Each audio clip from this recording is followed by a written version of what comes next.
Hello everyone, we are a team of Professor Ding Yuliang from the Department of Technology Application and Human Resource Development. This semester, we hold 4 interdisciplinary activities in the field of technology education and English teaching. The participants include students in our department, English teachers and foreign English teachers in elementary schools, professors from NTUE and OIT. The first activity is a course of magnetic force designed by teachers in Huaiseng Elementary School. The teacher used 3 steps of teaching method include situation learning, what, why, how, and hand-on making to show us an interesting interdisciplinary activity. The second one is a STEAM English material shared by the foreign teacher in Xinling Elementary School. According to his teaching design, there are 3 things important to consider when we design a course in the future. First is to think about what is the main idea we want to share to students. Next, we have to check where the teaching materials come from. The last one is connect the content to other subjects or learners' experience. The third is our visit to Binjiang Elementary School for their English Situation Center, an AR/VR app sharing prepared by our student and professor from OIT, hoping that in the future we will have the opportunity to cooperate with them. The last activity is how the Minecraft integrate with education, presented by the professor from NTUE.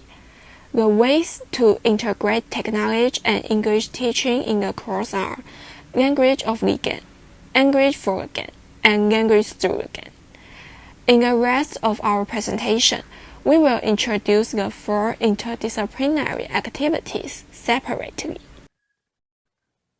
Hello everyone, I'm Xu Yao, and I'm going to talk about our interdisciplinary learning activity about teaching magnetic force. In the activity of magnetic force, I will use 3 parts to present our teaching methods, including situation learning, playtime, and hands-on learning.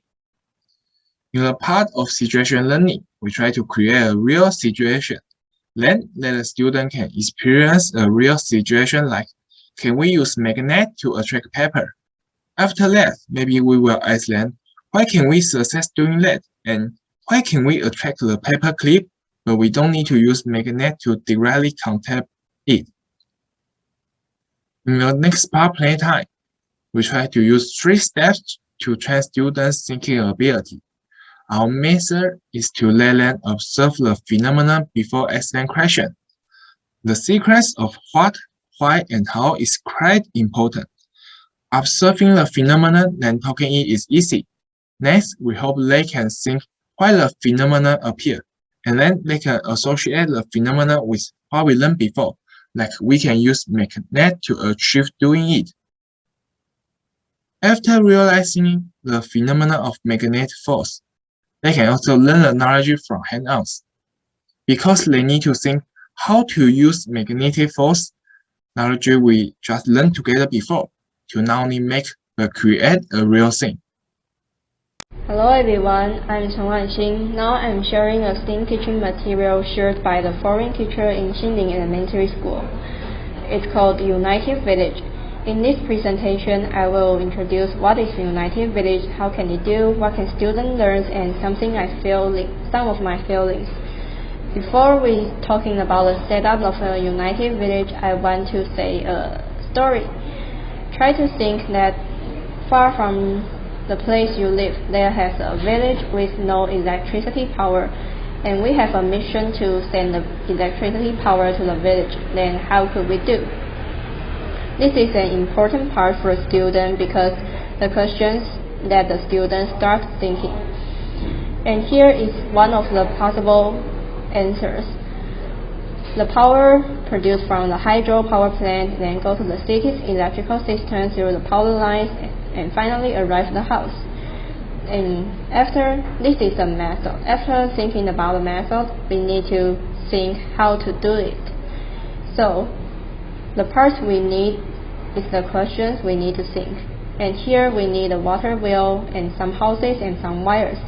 We can observe that these three parts composed by more little parts. Like the water wheel composed by a motor and a wheel and gears and axles, and houses composed by the switch and the dance board and so on. So, where does these materials come from? The teacher says most of the materials came from his brain, but the wheel is made by 3D printing and the dance board is made by laser cutting. Here we can see how does the setup work. You can see the teacher connected the lines to the lines, and then he started turning the axles to let the wheel turning. We can see the light in the house light up. If we turn off the switch, the light in the house will not turn on anymore. Okay. Here comes another question. Can we know whether the setup will work well before we start it? Of course we can. We only need to check the spin and the electricity flowing are both in the proper directions. If the wires are not connected the correct directions, then there will be no light. And from these teaching materials, students can learn at least three things: systematic thinking and the ability to solving the problems and application of the knowledge they already learned. And here, apparently, the knowledge is some electrical circuit issue. And I also learned something from the teacher's sharing. That is, before teaching, we can think these three things deeply. The first one, we need to think what is mainly ideas we want to share to the students. And the teaching materials including how does the materials come from and will the materials be too easy or too hard to our students. And the next one is the connection. That means we can think more about if our subject can have some connection with other subject or the learner's personal experience. Yes, that's three things I learned, and thank you for listening. Hello, I'm William. Today, I'm happy to introduce our visit to Binjiang Elementary School's English Learning Center. First, let's take a look at the status quo in their English Learning Center. As what you can see in the picture, a teacher is pointing at the QR codes here, down on the floor. In this center, students have to explore everything through their mobile devices by scanning on the QR code. So during the whole someday in the future, students could just scan on the picture, and some AR, augmented reality, or VR, virtual reality introduction might be topped out. So that's why we're here. First, let's take a look at some virtual reality demo made by Hui Ting. As we can see in the lab is a drop down this things demo, which means all the things are created beforehand, and when the student is needed, they could just scan and jump through all the scans by a drop down list.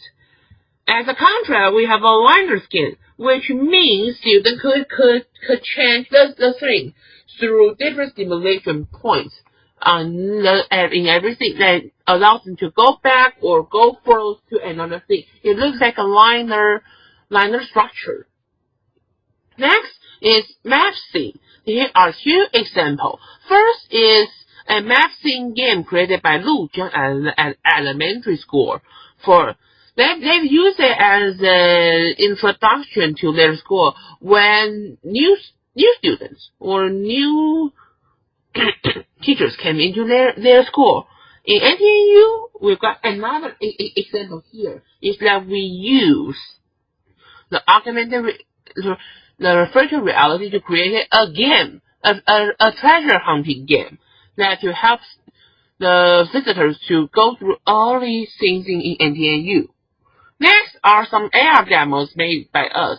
First, our student has mentioned that currently, when we want to use AR, we will have to use foam to scan two specific objects, and what's going to pop out has been designated beforehand. However, in the future, they want to do some specific augmented reality app that allows users to designate what's going to pop out and the whole user interface beforehand to make it as a note or even as something good to reminder. Next, we've invited OIT, which means 亚东艺术学院, to have some brief introduction. Over here, their teacher, Nance Chen, is using an AR app to introduce some goods in the supermarket. It allows in English, Chinese, and Malaysia. Next is a VR app combined with AI in real-time English program, like the experiencing here. The director has put on specific gears and projects, and he is trying to interacting with the clerk that in the airport that's built in a virtual reality mode. In our future prospect, in our department, we believe that theory should be applied in real-time scenarios, so we hope that we could have better cooperation with the English Center in the future. And what's more, we can even go to the front line and to get some feedback. Next, we've developed some live broadcast ability this semester, so we are looking forward to use these multimedia display in future in ERE education. Thank you. Hello everyone, I'm Liao Jieru. It's my turn to share our cooperation with NTUE. We were pleased to invite the NTUE's master to come to class and give us an impressive lecture. First, let's talk about the content of this lecture. As you can see, there are many interfaces of Minecraft. That's right, the lecture is about how the Minecraft integrates with education. On the left side of this page, you can see there are 4 buttons appear on the starting page. It is easier for users to fix with the effect while they are playing the game. And on the right side of this page, you can see the download pages and the entrance pages. It's easier for users to download this education edition. Users just click the button and can have this app. As for how to enter the game, you just sign up with your Microsoft account and you can have a good time of playing Minecraft. And there's a download link behind this page. Now, let me introduce these functions in order to let guys know how useful it is. View My Words. It can record the part that users haven't participated in. View Library. It includes how to play the game and also includes a list of different subjects. And we will introduce in the next page. Create New World. It means you can create your own words. And this button is useful for teachers to make games with different purposes. Join World. It allows users to play with their friends like online game. Imports. Imports file from offline, like from our computers. And as you click the button of View Library, it will show this page. Similarly, I'll simplify the function. Lessons include some subjects that students can choose what they want to do. Monthly Build Challenge and Biomes World refer to other topics of games. And this button is made in order to make more choices for students and teachers. How to play. This button prevents the situation happens. And that situation is students cannot study on their own. Then, as you click a button of lessons, it will show the 9 subjects, just as the picture shows. These all subjects are included in Minecraft, and students can choose what subjects they want to learn through playing the games. Come to the new parts, technology and English. As speaking of the relation between technology and English that Minecraft gives, I'll introduce 3 patterns. First of all, language of gaming. Second, language for gaming. Third, language through gaming. And let me introduce it respectively. First, language of a game. As you can see in the PPT, many props and scenes are created in order to let players to be impressed of the games. Programmers rack their brains to pop up some props that may be rarely seen in daily life. In that case, players can remember the names of those props and scenes for the purpose of getting easier to win the games. Without a doubt, players can naturally remember those vocabularies. Second, language for gaming. During the game, players have to cooperate with various people. According to the research made by NTUE, it shows that parents and researchers have reported that players appear to be endlessly engaged in communication and cooperation during gameplay in Minecraft. Moreover, during the process of playing games, the vocabularies may be catchy through being said by other players, and collaborative language may be modeled. The above shows the reasons for the meanings of language for gaming. Last but not least, let's talk about language through gaming. It means that players can gain knowledge or new things unconsciously. In Minecraft, players can gain knowledge invisibly, such as cross-culture, different types of communications, and so on. And the reasons above just share the same ideas with cooperation. Let's talk about my thought of using Minecraft as a tool of teaching. I'll keep my position natural. And now, let me explain my analysis. And speaking of advantages, I think it is easily to attract students' attention and also arouse students' awareness of their deficiency while they are competing with other players. And last, students make more friends while playing Minecraft together. However, I am worried about students are addicted to computers, and that may cause their nearsight get worse. Moreover, their concentration may get worse either, so that it will be hard for them to focus on their study in the future. The above are my thoughts for the Minecraft. Perhaps you have set up your own views on education cooperates with Minecraft. In the last part of my representation, I recommended all of you to play Minecraft at least one time. So, now, let's give it a try and have fun with Minecraft. Thank you for listening.